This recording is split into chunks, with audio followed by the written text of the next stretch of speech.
Okay, we'll go to the next topic. Next topic that I want me to take is actually on varicocele. Do you know what is varicocele? Any one of you?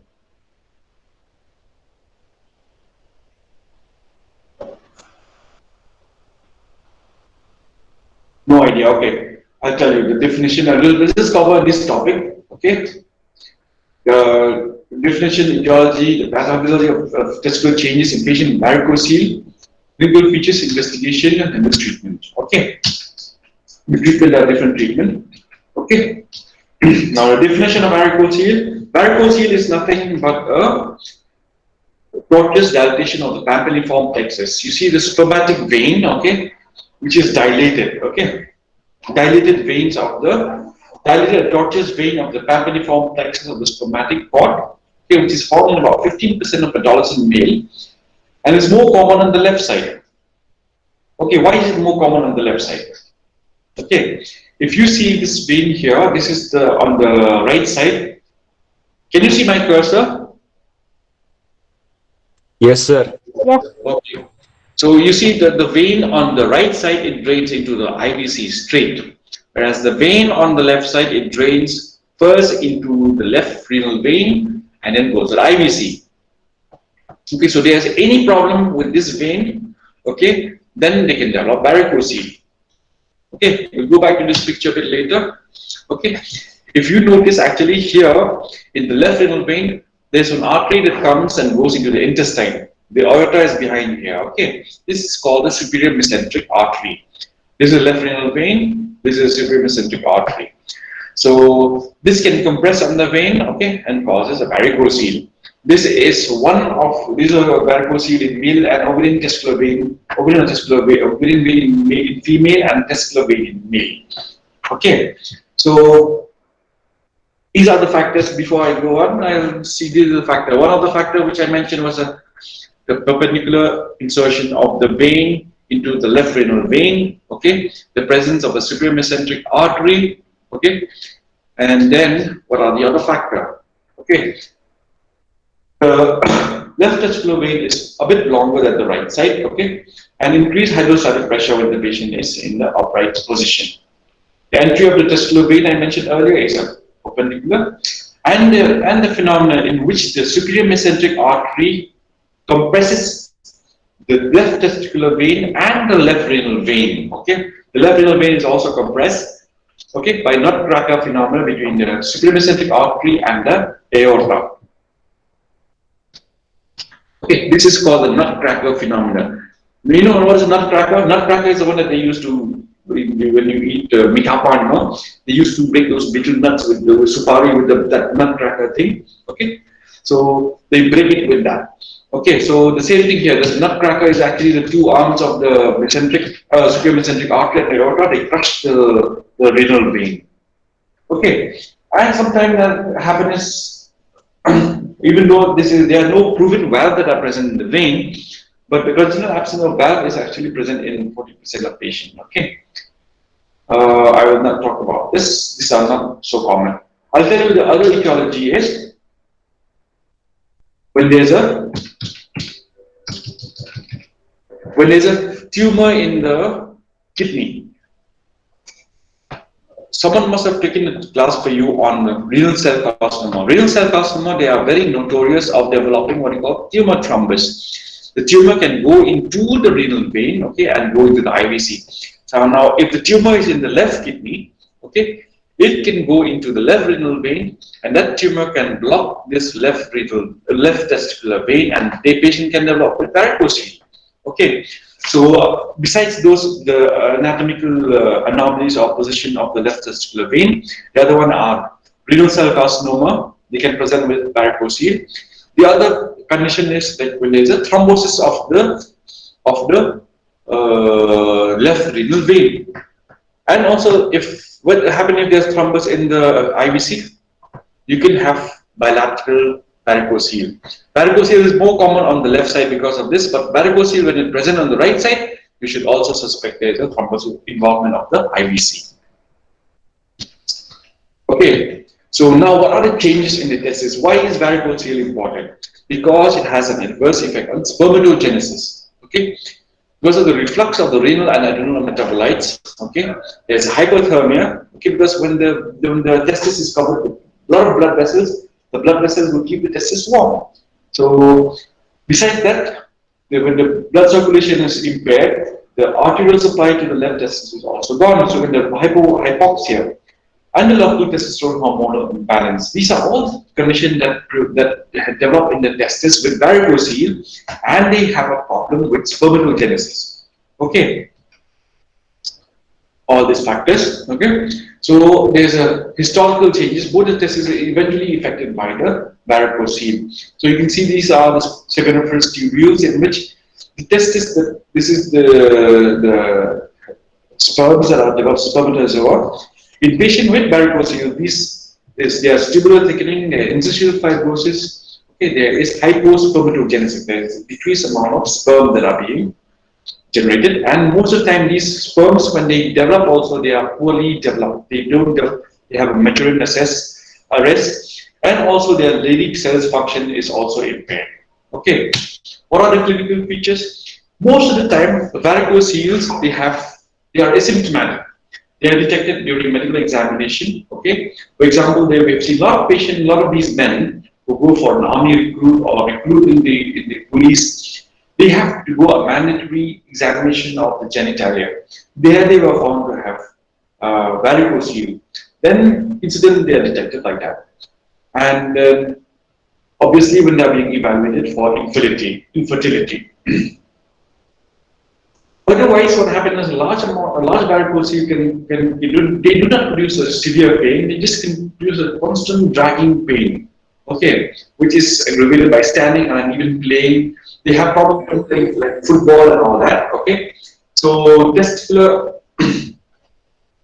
varicocele can be a problem like that, and it is relieved by lying down. And also the pain is there when they wear very tight underwear. Okay, so now what happens is when obviously, like I mentioned, the sperm production will be affected. Okay, and also these patients often have large scrotum. Okay, because of the varicocele, they look like a bag of worms. So the cosmetic attention. I'll show you how is it like. So they're even afraid to take off their clothes because they will have large crotch. So even going for swimming will be a problem for them.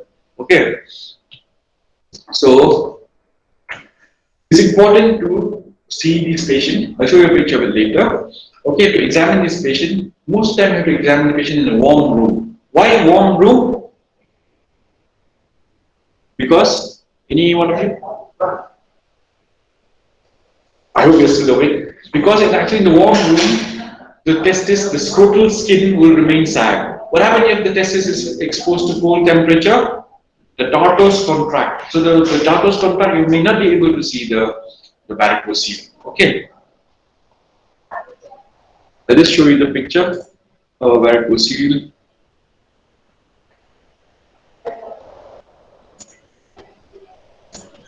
So this is a picture of varicocele, the dilated veins. Okay. So the same thing here. You see the large scrotum. So it's important to put this patient in the examination. To examine diagnosis of this patient with varicocele is actually the first important is actually clinical examination. You have to examine the patient standing or lying down. On standing, the varicocele is seen, and when the patient lies down, the veins all drain out, and you cannot see the varicocele anymore. Okay, you can examine this patient and doing a Valsalva maneuver. Valsalva, you ask the patient to use, or even cough also for that matter. Valsalva maneuver is when you ask the patient to blow against a closed mouth and nose. Okay, you increase the intra-abdominal pressure. Now what happens is you will see that the veins become very prominent. And most of the time it's seen as a back of war. Varicocele is nothing but by the name itself is varicose. Varicose means worms. Okay, varicocele is something in the testis. So varicocele is back of worm in the testis. Okay. So most of the time it's compressible. Okay, and most of the time the testis that is affected is most often is a small testis. Okay, so this is how it looks like. So now the grade of varicocele. What are different grades of varicocele? Varicocele, the first grade is actually when you see patient doesn't have only when you ask the patient to cough or do a Valsalva maneuver, it is seen. That is grade 1. Most times the patient don't complain about it. They are accidentally detected during all the routine examination or during when they are being examined for during recruitment in the army or in the police. Okay, they are being diagnosed. Okay, grade 2 is when the varicoses is palpable without valsalva. It's there, you can see it. Okay, and it is there in standing upright position. But as soon as the patient lies down, it disappears. Okay, and grade 3 is actually when it's visible, like the previous picture that I showed you, through the scrotal skin as porous vessels. Okay. Subclinical varicocele, usually you don't see them, you detect it only during the ultrasound, and this should not be of a very clinical significance unless they have a patient with infertility. Usually, subclinical varicocele are of no clinical significance at all. So, the first important investigation is to use a Doppler stethoscope, okay, or a Doppler ultrasound, okay, to detect a subclinical varicocele, okay, confirm it. And the most important thing is you have to make sure you don't have any pathology in the abdomen. Like I mentioned earlier, the renal cell carcinoma that can form a thrombus and block the renal vein, those patients can develop with the varicocele. So you have to do an ultrasound abdomen to make sure they don't have any renal pathology. You have to do a color Doppler of the ultrasound of the abdomen also to make sure they don't have any renal vein thrombosis or even IVC thrombus. Okay, like Budd-Chiari phenomena, also Budd-Chiari syndrome also can present with varicocele because the IVC is thrombosed. Okay, but these patients you also examine their semen production. For these are done in older children, not in adolescents. So these patients who want to get married, or after they get married and they are being evaluated for infertility and found that they have varicocele, semen examination is important. Okay, this is a color Doppler. The veins you can see, and you see that these vessels are actually quite dilated. Okay, they are most of the time the tympaniform plexus, the vein is about 2 or 3 mm, not more than that. But in patient, okay, you can see this patient in the scrotal here. The veins before valsalva and after valsalva. Okay, before valsalva is the distance is just about 3 mm. After valsalva is so dilated from almost half a centimeter, more than half a centimeter. So these are actually phenomenal picture. You can see them under color Doppler. Now, what do you do? How do you manage these patients? The thing is, small varicocele you can actually wait. Okay, grade 1, grade 2 varicocele, seen in young boys who are otherwise asymptomatic, who just go for an army recruitment and they probably they have this. You can assure them and say nothing to do. You can just expect management, okay? Expect management, you don't do anything. You ask the patient, just come for follow-up, nothing to do right away. Okay, and when these are done in patients who have no symptoms and the testis is normal in size. Now, when do you intervene? What do you intervene and how do you intervene? Okay, the intervention for varicocele is mainly surgical. Surgical, there are different kind of procedures. There are from minimal invasive to a radio intervention and to an open surgery and laparoscopic surgery. Okay. Asymptomatic varicocele, okay, with more than 20% of the volume and testis loss. When testis is small, okay, there you need to intervene. Patients who have symptomatic varicocele need to intervene with impaired sperm quality, okay, when there's pain, when obviously if there's cosmetic reason, okay. So what are the treatment alternatives? Okay, sorry for a spelling mistake. The main aim of this is to obliterate the internal spermatic veins, okay, through a scrotal approach or inguinal approach, and you can do retroperitoneal approach, okay, it's also called the Palomos technique. You can do a subinguinal approach, okay, just below the inguinal, the superficial inguinal ring, okay. You can do a laparoscopic approach, okay, or you can do percutaneous embolization, okay, transfemoral or through jugular axis, okay, or you can do a microsurgery, or you can just antegrade, you just do a sclerotherapy. Like when you use sclerotherapy for varicocele, when you see a varicose vein in the legs, you see the varicose vein, that is small varicose vein, you check a sclerosis and then you put the elastoplast, the dressing there, the same thing like that. Okay, now for an inguinal approach, okay, This is this incision for retroperitoneal approach. This is for the inguinal approach, and this is for the subinguinal approach. Inguinal approach is when you actually open the inguinal canal. Subinguinal approach is when you make an opening below the superficial inguinal ring. Okay. Now, laparoscopic approach. This is the laparoscopic approach in which you identify the testicular vein, okay, and then you ligate it. Okay, you scrutinize the whole thing, and then you ligate all the vessels. Okay. Now, percutaneous embolization is like this is the one that is being done by the intervention radiologist. You put a catheter to the opposite femoral vein. Okay, you go all the way into the renal vein. You specify and identify the left renal vein, the left spermatic vein or testicular vein. You go down all the way into the pampiniform plexus and inject the sclerosing agent. Okay. Or you put a coil.